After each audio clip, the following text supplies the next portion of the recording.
All right, we're now going to look at the sum of geometric series. For sum of geometric series, we have two more formulas we're going to work with. So this top one is if we want to actually find the sum. And you can tell it's a sum because it's S equals. So if they ask you to find the sum of the series, we're going to plug in this formula right here. All the variables represent the same exact thing. So A sub 1 is first term, R is going to be our ratio, and n is the number of terms we're dealing with.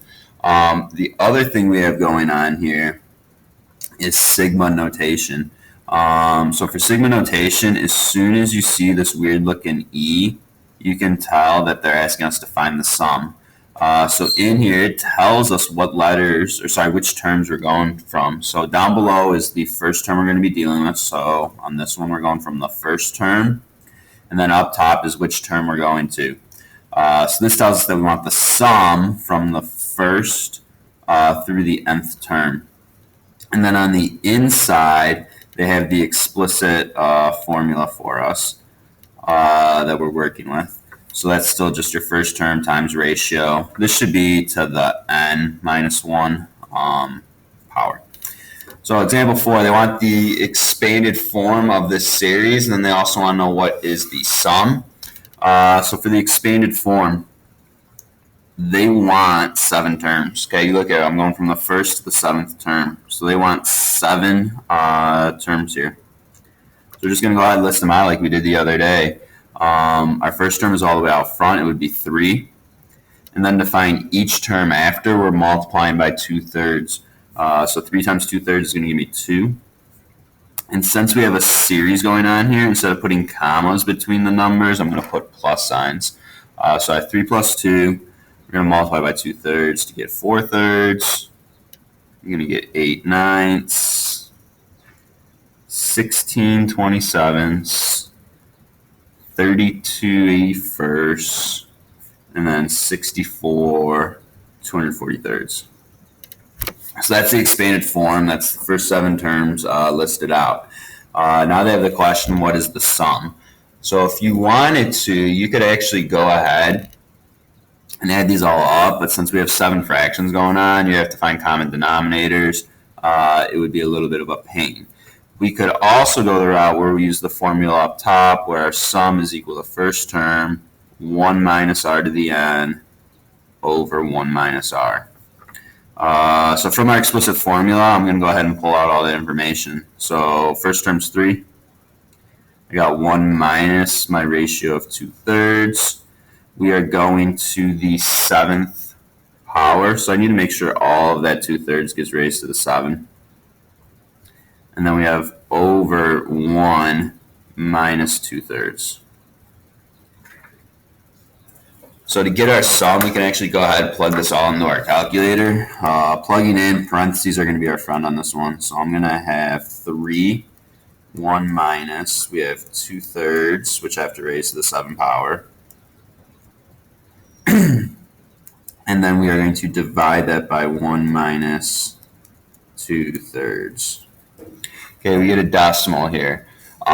I do not want the decimal answer. I want the fraction answer. So the way you can do that on these graphing calculators is you're going to hit math. First option is frac, so you hit enter. Then I hit enter again. And we get our fraction of 2,059 over 243. The last example that we're going to have in 6-7 deals with determining the number of terms in a geometric sequence or series. So for 5a, I just want to know how many terms we have going on here. The way I'm going to do that is by using the explicit formula. So how many terms tells us that I want n. From here, I can tell that my first term is 200. And then from the other day, if I'm dividing these, we can tell that our ratio is going to be 1.5. From the problem, I also know that my last term, so my a sub n, is going to be 7,688.7. So I'm going to take all that information, plug it into our explicit formula, and then we're going to solve. So I got 7,688.7, first term of 200, ratio 1.5, and then I'm raising it to the n minus 1 power. So this formula right here, this equation that we need to solve is what we just solved using logarithms. You need to find the power and get it by itself. So I'm going to divide each side by 200. So we have our 7,688.7 divide 200. It's going to give me 38.4435. That equals 1.5 to the n minus 1. From there, power is already by itself, so I'm going to go ahead and switch forms. We're going to get log base 1.5. 38.4435 equals n minus 1. And then to get the n by itself, you're going to have to add 1 to each side. So on my calculator, I'm going to go back to my log base. So math log base, I'm going to type in the log that we have. And then on the outside, add 1. And it gives me right around 10 terms. Okay, so that series for 5A is going to have 10 terms. B, they give us different information. They tell us that the sum is 11,718.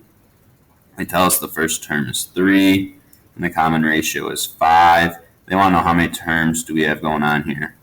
So thinking back to our sum formula, you have our sum is equal to first 1 minus r to the n over 1 minus r. So filling in all our information, we have 11,718 equals 3, 1 minus 5 to the n over 1 minus 5. And from here, you're pretty much just solving an algebra problem. So 1 minus 5 is negative 4.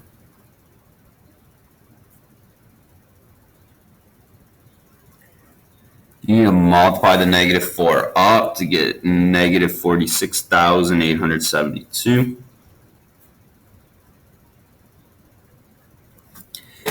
You need to go ahead and then next divide each side by 3. Give me negative 15,624 minus 1. Or sorry, minus 1. So it's going to give me negative 15,625 equals negative 5n. Divide each side by negative 1. And then switch forms. So we have log base 5 of 15,625 equals n. And that's going to give me n equaling 6. So by far, 5B will probably be the most difficult problem you come across. You just need to make sure we plug in for the correct variables and then step by step treat it like a regular algebra problem.